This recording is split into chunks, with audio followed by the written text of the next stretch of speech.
बोलो जयकारा बोल मेरे श्री गुरु महाराज की जय। सभी गुरुमुख प्रेमियों से सप्रेम जय सच्चिदानंद।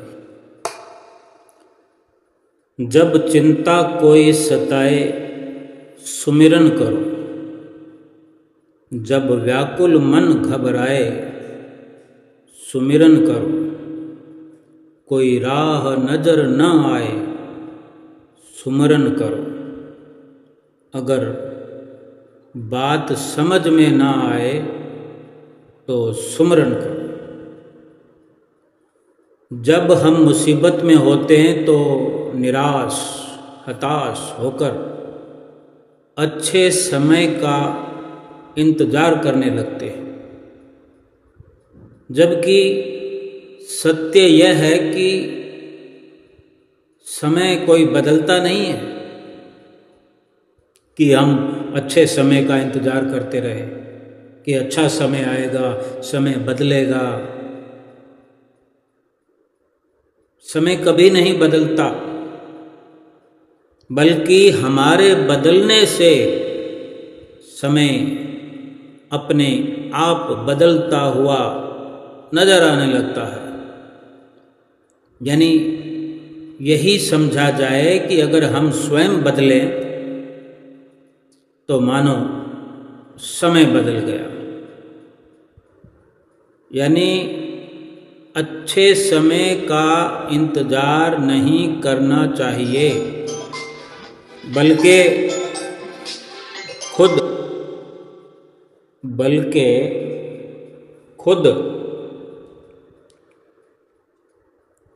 खुद जो है अच्छे से भी अच्छा बनने का प्रयास करना चाहिए। अब अच्छाई की क्या परिभाषा हो सकती है, ये भी समझने की जरूरत है। अच्छा बनना है तो कैसे बनना है, खुद को बदलना है तो कैसे बदलना है, खुद के बदलने के मायने क्या है। कोई अपना रंग रूप बदल करके अपने को नहीं बदला जा सकता। कोई हम अपना हेयर स्टाइल बदल ले या अपनी आवाज़ को बदल ले, अपनी चाल को बदले। बदलाव जब भी होगा वो भीतर से होगा, भीतर से बदलाव लाना पड़ेगा, भीतर से परिवर्तन करना पड़ेगा कि हमारी जो चित्तवृत्तियां हैं, हमारा जो ध्यान है, हम जो बाहरी व्यवस्था में लगे हुए होते हैं, बाहर जो हमारा लगाव रहता है, कहीं ना कहीं जो हम बाहर की सारी व्यवस्था में जुड़े होते हैं, यकीन मानिए बाहर की व्यवस्था ही हमने सब कुछ समझ लिया है। हालांकि जैसे हमारे विचार होते हैं हम वैसे होते हैं।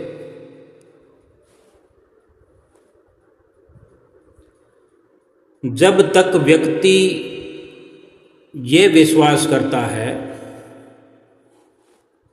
कि मेरा जो अस्तित्व है, यानी जो मैं हूं, मेरा जो वजूद है, मेरी जो असलियत है, वो बाहरी परिस्थितियों की देन है। कभी हम खुश होते हैं, कभी दुखी होते हैं, कभी क्रोधी होते हैं, कभी मिठास भरे वचन बोलते हैं। ये इंसान समझता है कि ये बाहरी परिस्थितियों की देन है, कि किसी से वाद विवाद हो गया तो स्वभाव चिड़चिड़ा हो जाता है, चाहे अपने घर में हो चाहे बाहर हो। जो भी जिस परिस्थिति में है, बाहरी जो भी परिस्थिति है, कहीं घर में टकराव है, किसी का बाहर टकराव है, किसी का लेन देन में कोई विवाद है, डिस्ट्रीब्यूट है किसी बात पर, तो ये बाहरी परिस्थितियां हैं और इन्हीं के आधार पर हम कहते हैं कि आज मूड अच्छा नहीं है, आज मेरा मन बहुत खुश है, चलो आज कुछ अच्छा खाते हैं, चलो घूमने चलते हैं। किसी से भी इस प्रकार से हम कहते हुए नजर आते हैं कि मन खुश है, कहीं कमाई अच्छी हो गई या किसी से कोई आश्वासन मिल गया, किसी से कोई प्रोत्साहन मिल गया या कोई लॉटरी लग गई। ये बाहरी परिस्थिति है, हम खुश नजर आते हैं। किसी से वाद विवाद हो गया तो हम दुखी नजर आते हैं, चिड़चिड़ापन हो जाता है। भाव कहने का है कि ये सारी बाहरी परिस्थितियां हैं और हम ये समझते हैं, हर इंसान ये विश्वास करता है कि मेरा जो अस्तित्व है वो इन्हीं परिस्थितियों की देन है। तब तक परिस्थितियां उसे प्रभावित करती रहती है। जब कोई ऐसा मानकर चलता है कि क्या करूं, मैं परेशान हूं, मेरा ये हो रहा है, मेरा वो हो रहा है, उसने ऐसा कर दिया, मेरा मूड खराब हो गया, मैं गुस्से में था, मैंने गलती से ये बोल दिया। जब तक इंसान की धारणा में यही सब कुछ है, ऐसी जब धारणा बनी हुई है तो फिर बाहरी परिस्थितियां प्रभावित करती रहेंगी और इंसान बाहरी परिस्थितियों का रोना रोता रहे। लेकिन जब भी ये ज्ञान हो जाएगा, जैसे ही ये समझ आएगी कि मेरे अंदर रचना की शक्ति है और परिस्थितियों को पैदा करने वाली मिट्टी और बीज पर उसका ही नियंत्रण है, वो स्वयं अपना नैसर्गिक स्वामी बन जाता है। जब उसकी ये सोच बदलेगी,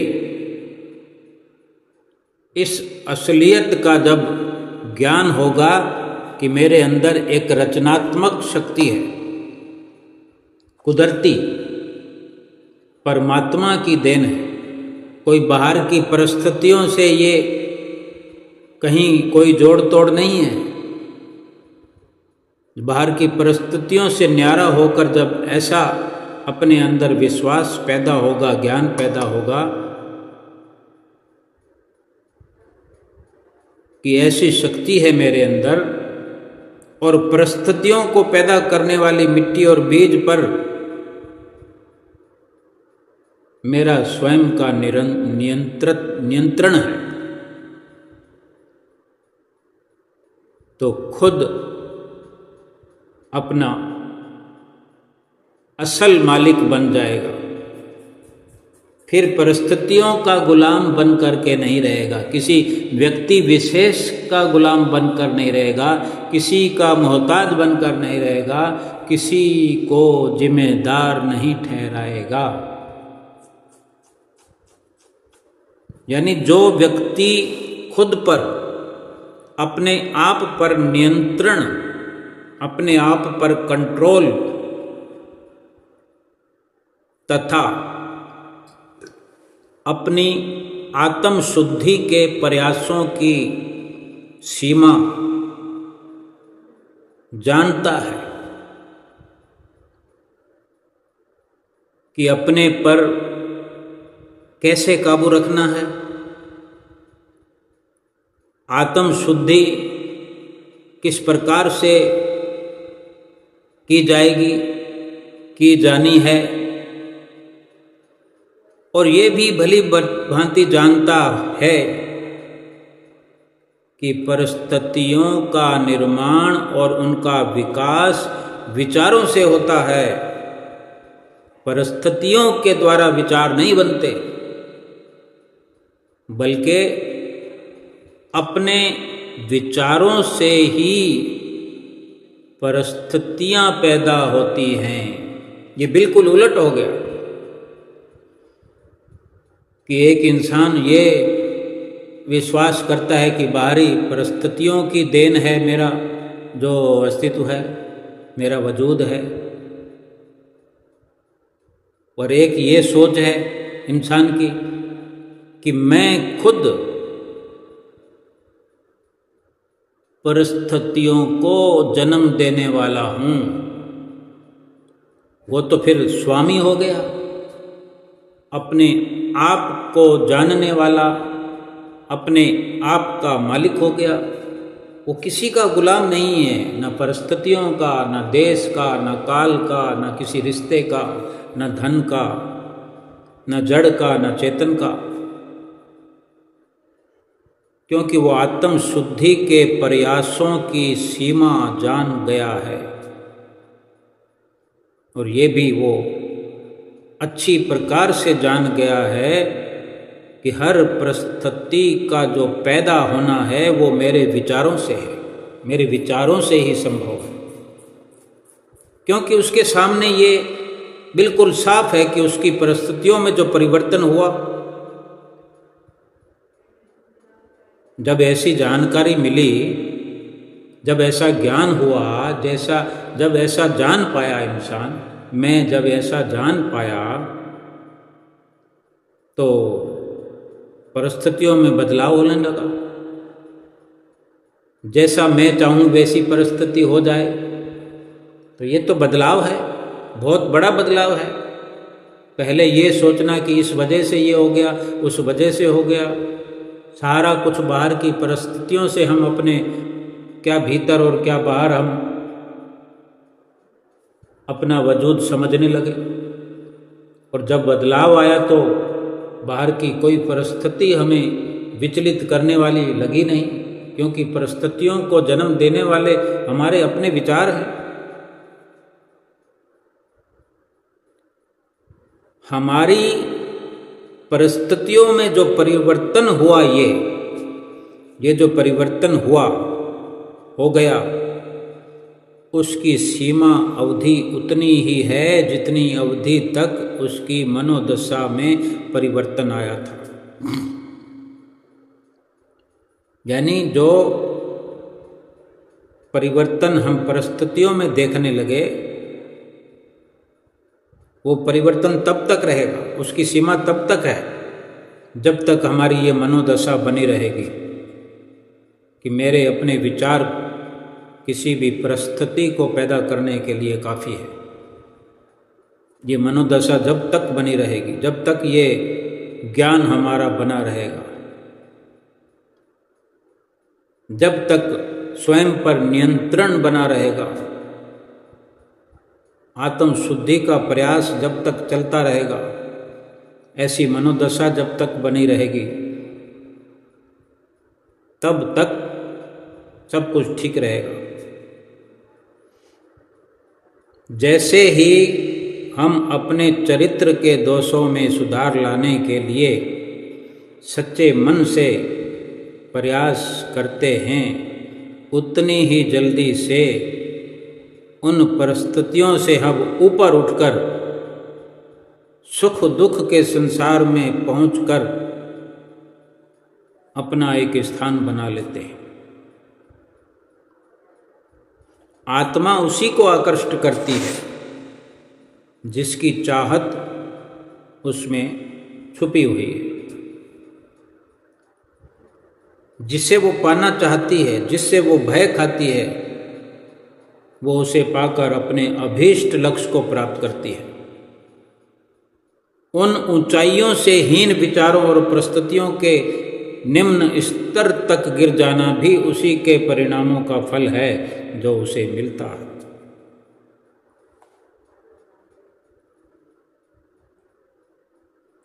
निम्न स्तर तक गिर जाना,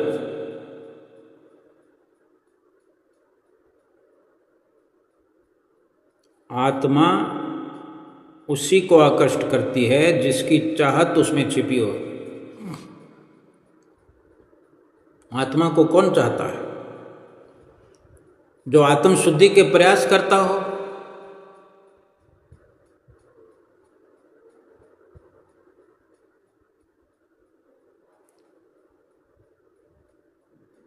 ऊंचाइयों से हीन,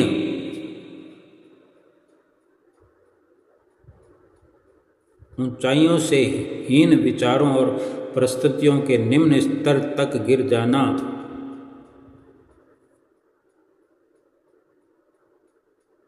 उन्हीं परिणामों का फल है। मन की बगिया में बोया या गिरा हर बीज शीघ्र ही अपनी जड़ लेकर के देर सवेर फूल बन जाता है। मन के बगीचे में, जीवन रूपी खेती में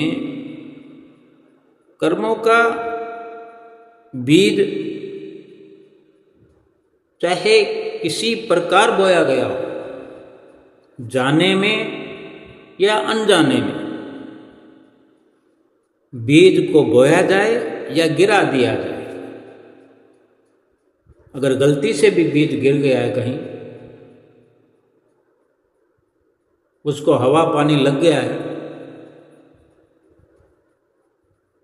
वो तो फलीभूत होगा ही। हमने किसी को माध्यम बना करके उसके साथ कोई भी लेन देन किया हो, कुछ अपशब्द बोला हो, कुछ भी हलचल हमने की हो, तो समझो कि वो हमने अपने ही मन की खेती पर उन कर्मों का बीज बो दिया, अच्छा या बुरा। किसी के मन को खुश किया है, किसी से ब्लेसिंग, दुआ किसी से प्राप्त करने वाला कोई ऐसा निष्काम कर्म किया है, किसी को खुशियां बांटी है, उसका भी वो बीज फलित होगा, फल देगा, कभी ना कभी देर सवेर फूल बनेगा। हमारे लिए, हमारे जीवन की बगिया में फूल खिलेंगे, हमारा मन महकेगा, चाहे थोड़ी देर के लिए। जितना बीज बोया जाएगा उसके अनुसार ही उगेगा।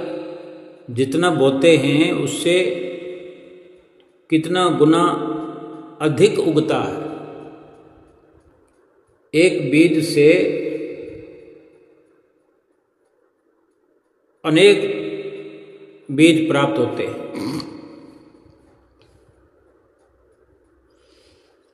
अब ठीक से विचार करें कि जैसे गेहूं की खेती होती है, एक खेत है। अब ये ठीक से नहीं मैं जानता कि एक खेत में कितनी बोरी गेहूं, अच्छी फसल होने पर कितने बोरी गेहूं एक खेत में होता है, ये नहीं जानता। लेकिन एक उदाहरण के तौर पर मान लेते हैं कि किसी के यहाँ एक खेत में अगर एक फसल में 50 बोरी गेहूं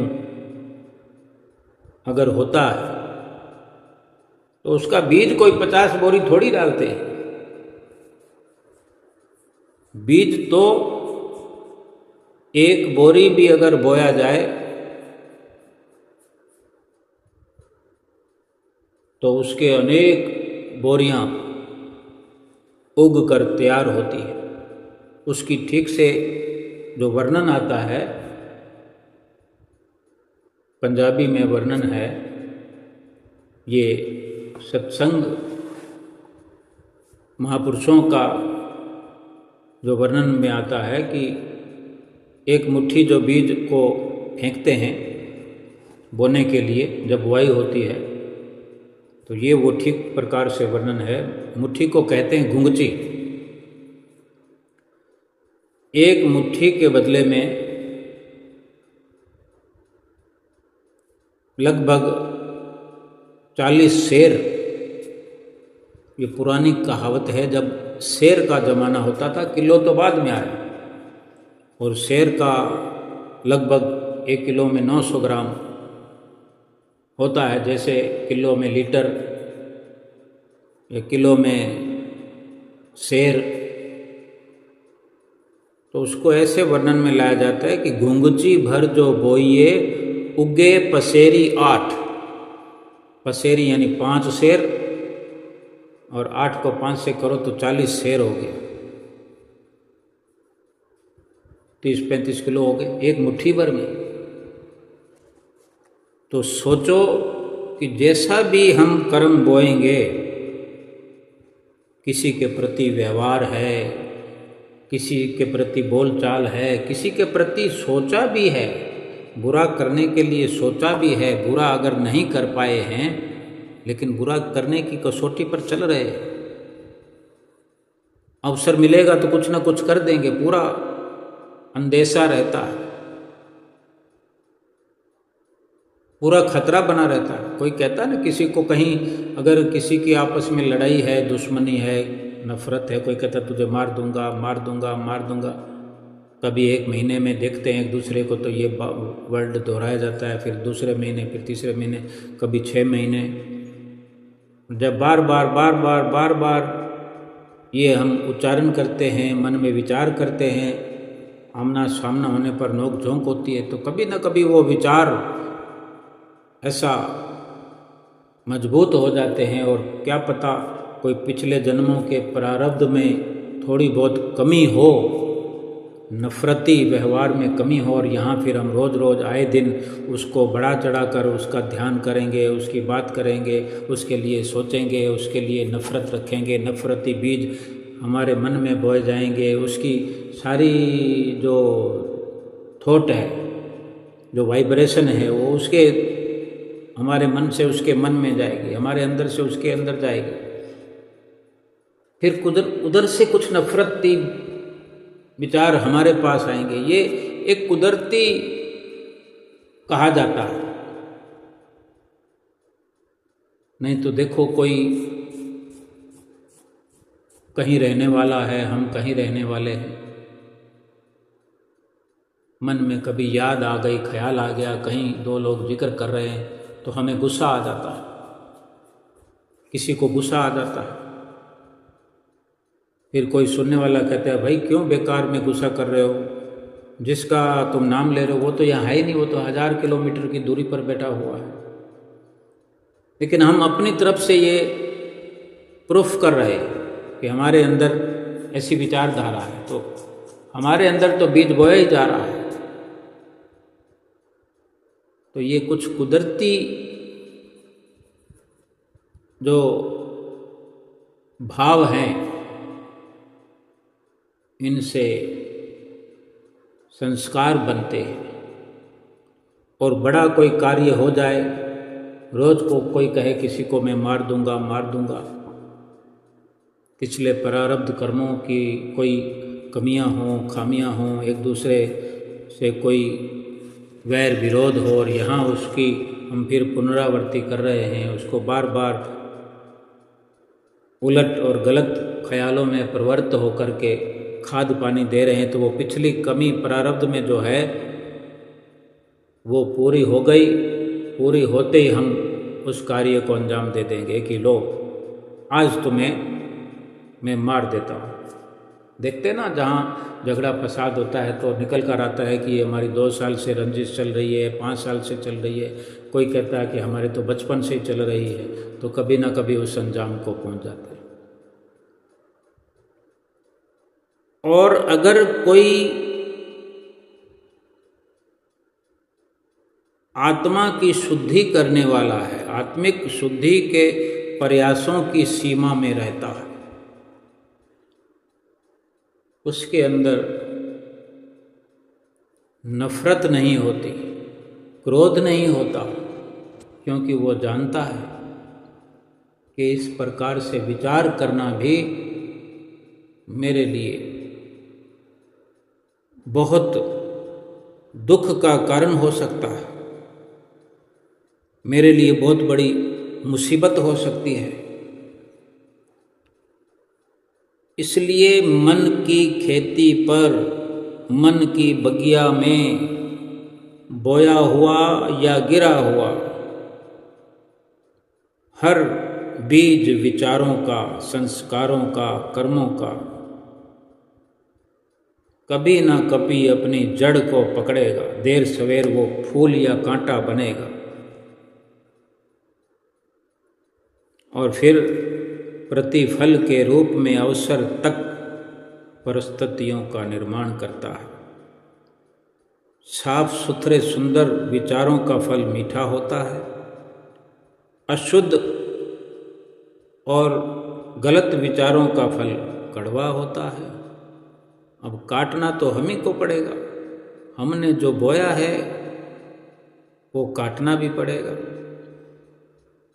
इन सब से उत्तम यही रास्ता है कि जब चिंता कोई सताए तो सुमरन करो, जब व्याकुल मन घबराए सुमिरन करो। कोई राह नजर ना आए सुमरन करो, अगर बात समझ में ना आए सुमिरन करो।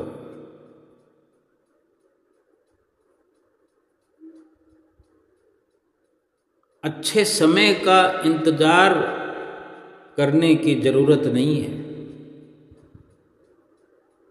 अच्छे समय की समझ होना जरूरी है। क्योंकि समय अच्छा या बुरा नहीं होता, हमारे विचार अच्छे या बुरे हो सकते हैं। अपने विचारों को बदला जा सकता है। मिट्टी का गीलापन पेड़ की जड़ को पकड़ के रखता है। जो बड़े पेड़ होते हैं वो गहराई में होती है उनकी जड़ें, उनको नीचे से कहीं ना कहीं से पानी मिलता है, और जहाँ बिल्कुल पानी मिलना बंद हो जाता है फिर वो पेड़ भी सूख जाते हैं।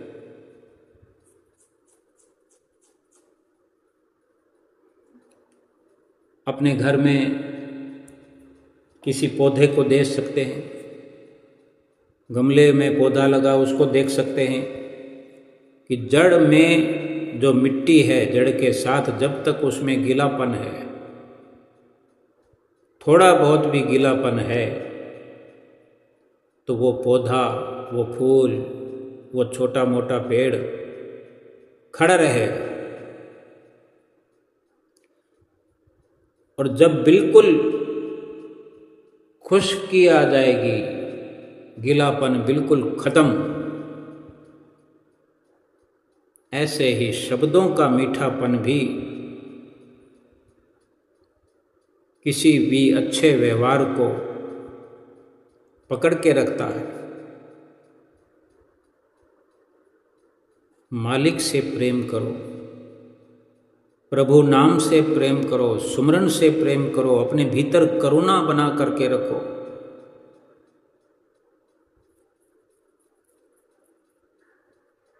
अपने अंदर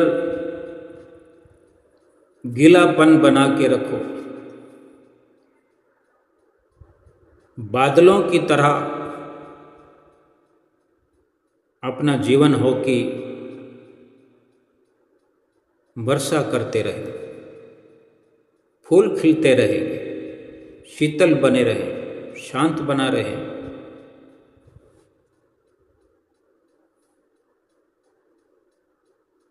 और जो विधाता ने लिख दिया है, जो कर्मों के हमारे लेख हैं, लिखे गए, उनको नहीं बदला जा सकता। क्योंकि जो विधि का विधान लिखा गया उसको बदला नहीं जा सकता। अपने विचारों को बदला जा सकता है, सुधार किया जा सकता है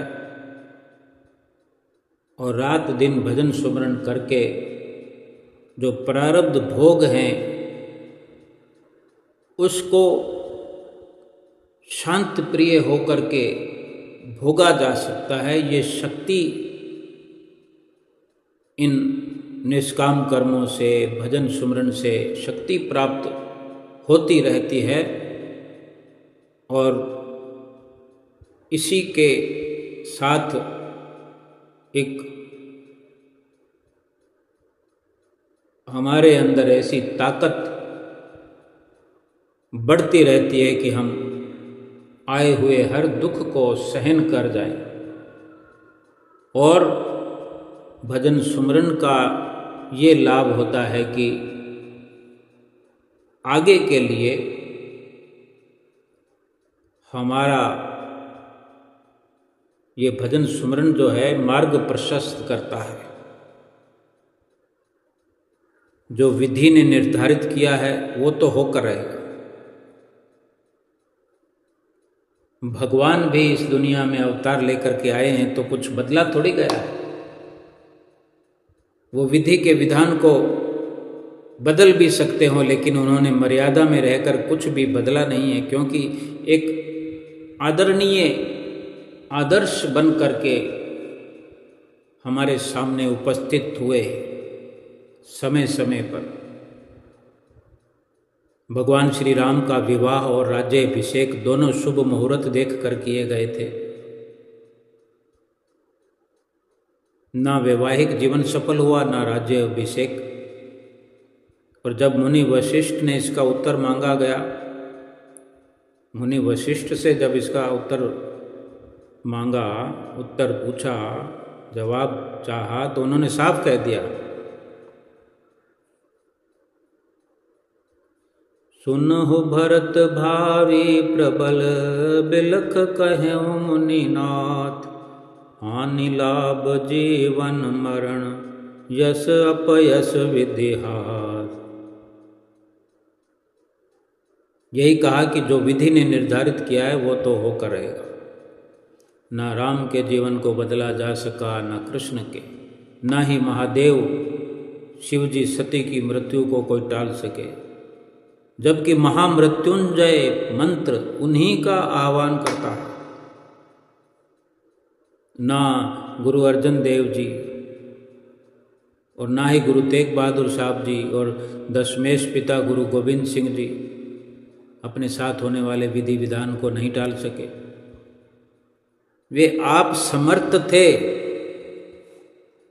राम कृष्ण परमहंस भी अपने कैंसर को ना टाल सके, ना रावण अपने जीवन को बदल पाया, ना ही कंस, जबकि दोनों के पास समस्त शक्तियां थी। एक से बढ़कर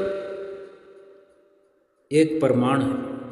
एक पौराणिक कथा आती है मृत्यु के बारे में।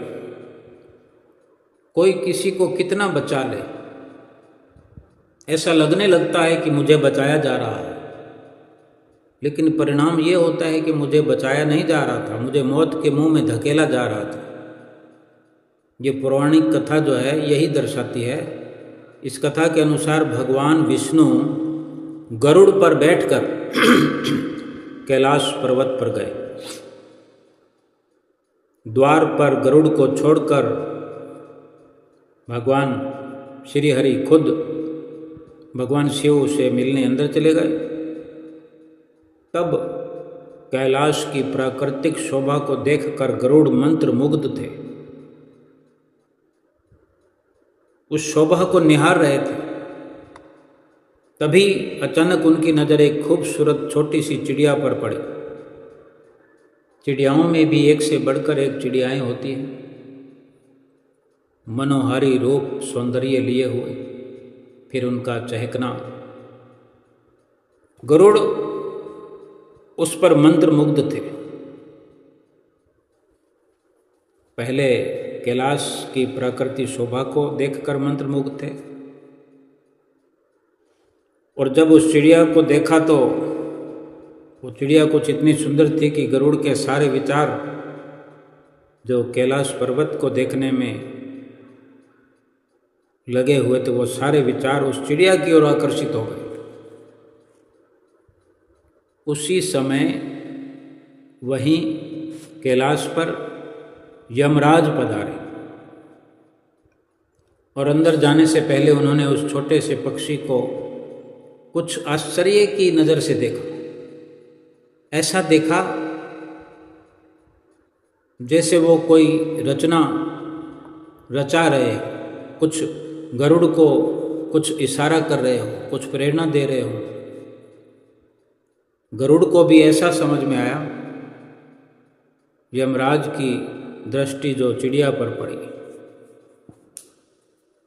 उससे ये भांपा गरुड़ जी ने, गरुड़ समझ गए कि इस चिड़िया का अंत निकट है, क्योंकि यमराज ने इसको गहरी नज़र से देखा।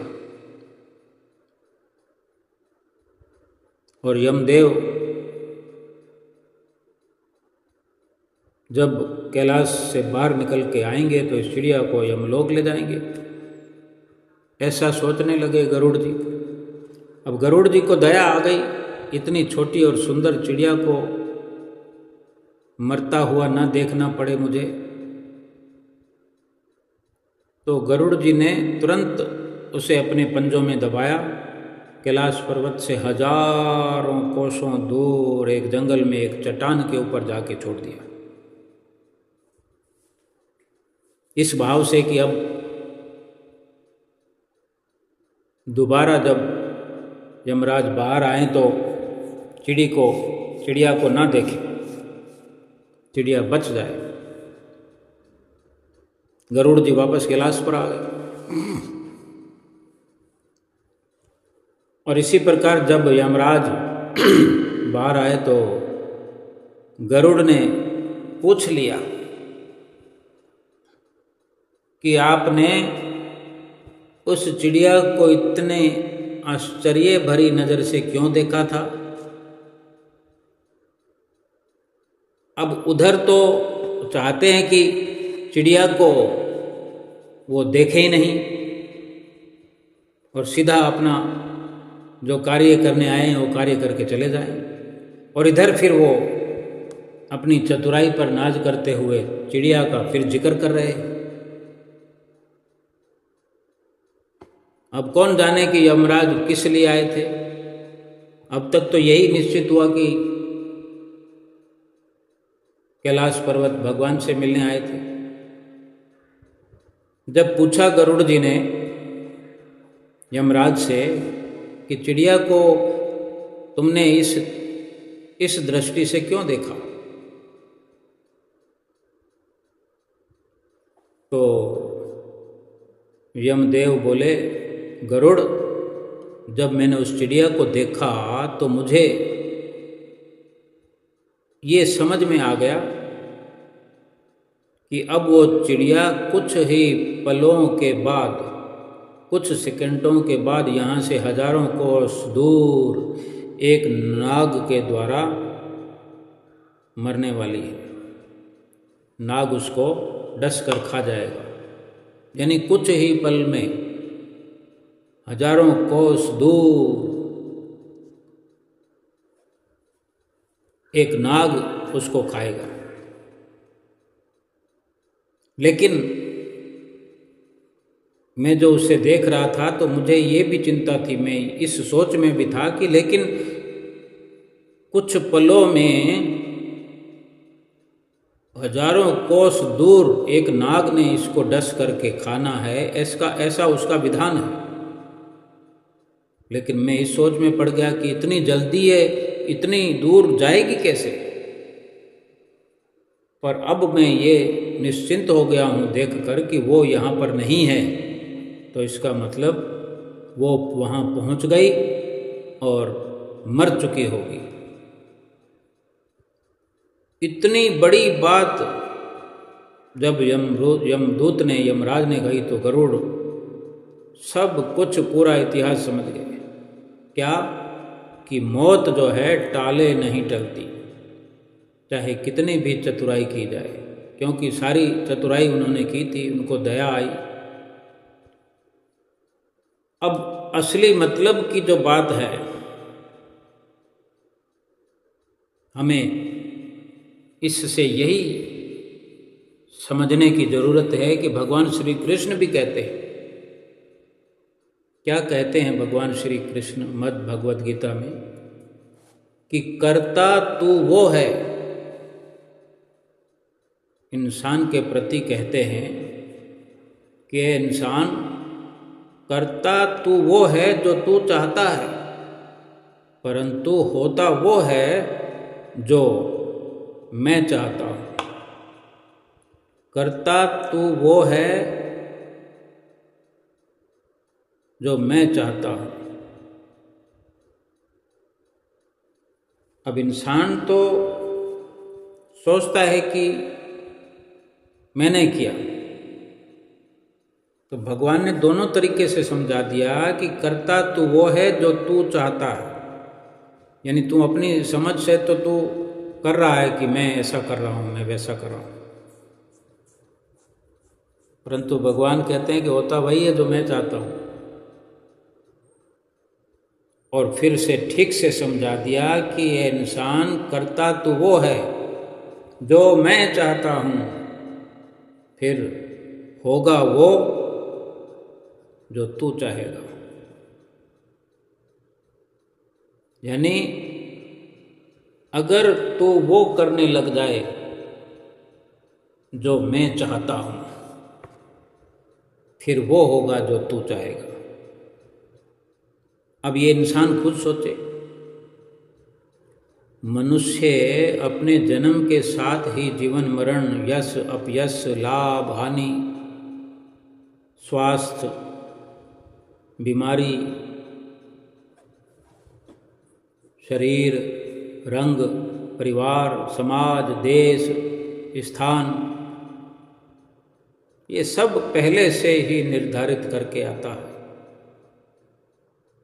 अपने जन्म से पहले निश्चित होता है, लेकिन जब जन्म हो जाता है तो सब कुछ हुआ पड़ा होता है। कब शादी होनी है, कब बीमार होना है, कब कब नुकसान होना है, कब यश होना है, कब अपयश। देखते हैं खड़े खड़े अचानक से इतनी बेइज्जती हो जाती है कि हम घर से निकलना बंद कर देते हैं। ऐसा अपमान हो जाता है, ऐसा अपयश हो जाता है, किसी को मुंह दिखाने के काबिल नहीं रहते। लेकिन ये सब पहले से निर्धारित है। अगर हम समझ पाएं ये सब हमारे कर्मों के द्वारा निर्धारित हुआ है, तो हमें इस जीवन में केवल वही करना है जो भगवान चाहता है, जो भगवान हमसे कराना चाहता है।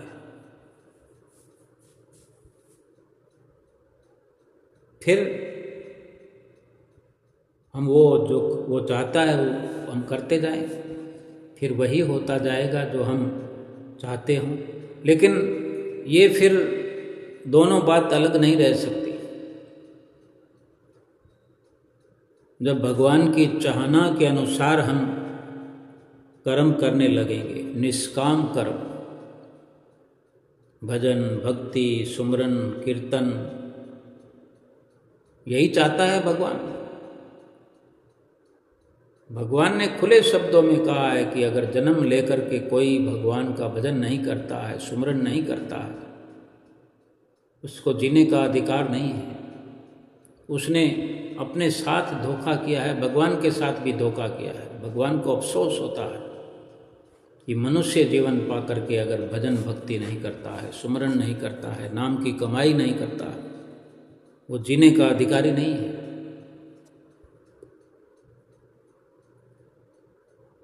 अब जो भगवान की राह पर चल पड़ा हो,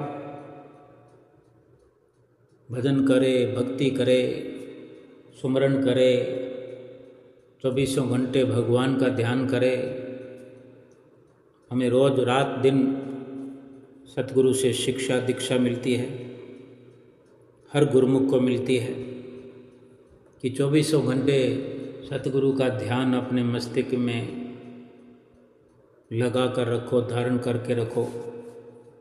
भजन कीर्तन अंदर ही अंदर चलता रहे, बाहर भी भजन कीर्तन की ओर हमारे कदम उठते रहें। और इस प्रकार से जब हमारा जीवन बन जाएगा तो सोचो, हमें समय मिलेगा, कोई घड़ी पल हम अपनी कोई चाहना के लिए बाकी रखेंगे?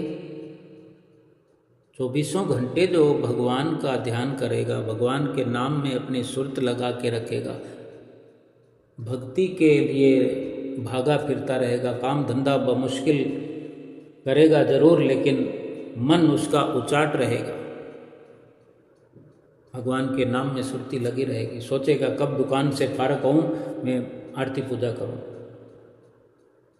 कब भगवान का सुमरन करूं, कब सेवा का अवसर मिले, कब सत्संग में जाऊं। लोग रविवार का इंतज़ार करते रहते हैं, क्योंकि रविवार का एक बहुत स्वर्णिम दिन बन गया है। सारे गुरुमुख प्रेमी अपने अपने कुटियाओं में, आश्रमों में जाकर के सेलिब्रेट करते हैं। भक्तों का, प्रेमियों का तो यही सेलिब्रेशन है, आरती पूजा करना, सामूहिक रूप से बैठ कर के भजन कीर्तन करना, ढोलक छेने बजाना, श्री गुरु महाराज जी के गीत गाना, उनके सामने खड़े होकर नाचना, सारी दुनिया से बेखबर मस्त होकर के, नाम में लीन होकर के अपने रोम रोम को पुलकित करना। इंतजार में गुरुमुख प्रेमी लगे रहते हैं। जैसे किसी को खेलने की, कूदने की इच्छा हो, तो वो कोई भी काम करता हो तो उसकी इच्छा लग रही कि ये कब काम खत्म होगा, मैं खेलने जाऊं। कोई क्रिकेट प्रेमी होते हैं तो मजबूरन घर के काम करने पड़ते हैं। कुछ बड़े होनहार हो जाते हैं, उन्हें भी शौक़ होता है तो मैं ऑफिस से निकलूं, मैं दुकान से निकलूं, मैं इस काम को पूरा करूं, फिर मैं क्रिकेट में लग जाऊं।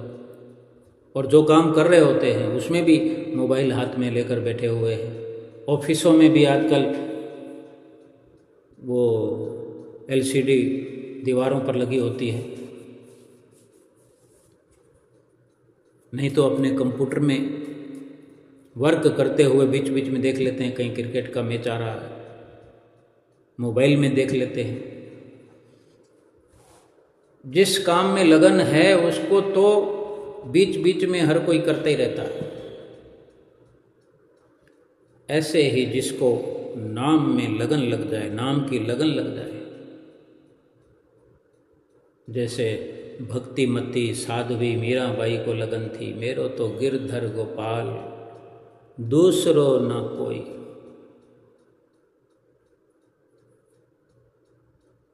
और किसी की लगन फिर बाकी रहती नहीं। सोचो, जिसको भगवान का ही 24 घंटे नाम होगा, उसकी तो फिर इच्छा रहेगी नहीं। क्या उसकी ख्वाहिश रहेगी कि मेरा बंगला बन जाए? क्या वो चाहेगा मुझे कोई सोने के कंगन मिल जाए? क्या वो चाहेगा मुझे कोई 50 लाख वाली गाड़ी चाहिए, करोड़ वाली गाड़ी चाहिए, या मेरे को इतना महंगा आईफोन चाहिए, मोबाइल चाहिए? किसी चीज़ में सुरती बाकी नहीं रहेगी। अब भगवान ने यूं ही थोड़ी कहा है कि जो मैं चाहूँगा वो तू अगर करेगा, जो मैं कहता हूँ वो तू करेगा, फिर वही होगा जो तू चाहेगा। फिर तो भक्त वही चाहता है कि बस मेरी आत्मा का परमात्मा में विलय हो जाए, मेरी आत्मा का कल्याण हो जाए। और ये भी चाहने की उसकी अब सीमा खत्म हो जाती है, क्योंकि ये तब संभव होता है कि आत्मा में परमात्मा में जब विलय हो गया हो। आत्मा जब परमात्मा के नाम में खोई है तो आत्मा का परमात्मा में विलय हो गया। अब चाहना कैसी? ये चाहना से तो शुरुआत हुई थी कि मेरी आत्मा का कल्याण हो जाए, मेरी आत्मा का परमात्मा से एकाकार हो जाए। लेकिन जब सभी ओर से ध्यान हट गया तो आत्मा का परमात्मा में विलय तो हो गया। लीनता तभी होती है जब लय हो जाता है, फिर कोई इच्छा बाकी रही नहीं, कोई किसी प्रकार की कामना नहीं, कुछ भी नहीं। इसलिए जो भगवान कहते हैं, हमारे जो सतगुरु कहते हैं, रोज रोज का रोज कहते हैं। आज भी श्री गुरु महाराज ने वचन फरमाए थे कि जो समय, ये जो दुनिया के ज़माने की हालत ख़राब चल रही है, इसके लिए भजन सुमरन जरूरी है। कोई छोटी मोटी बात हो तो, छोटा मोटा नुकसान हो तो गुरु महाराज जी कभी ना कहते, बहुत बड़ा नफ़ा नुकसान है। श्री गुरु महाराज जी के वचन मानने से नफ़ा ही नफ़ा है, और वचनों की अवहेलना करने से नुकसान ही नुकसान है। हमारा ये परम कर्तव्य है कि हम खाएं पिएं, खुशियाँ मनाएं, बात ना भूलें एक, श्री आरती पूजा सेवा सत्संग सुमरन दर्शन ध्यान, चाहे बाधा पड़े अनेक। हजारों हजारों बाधाओं के बाद भी हमें भजन सुमरन को नहीं भूलना है।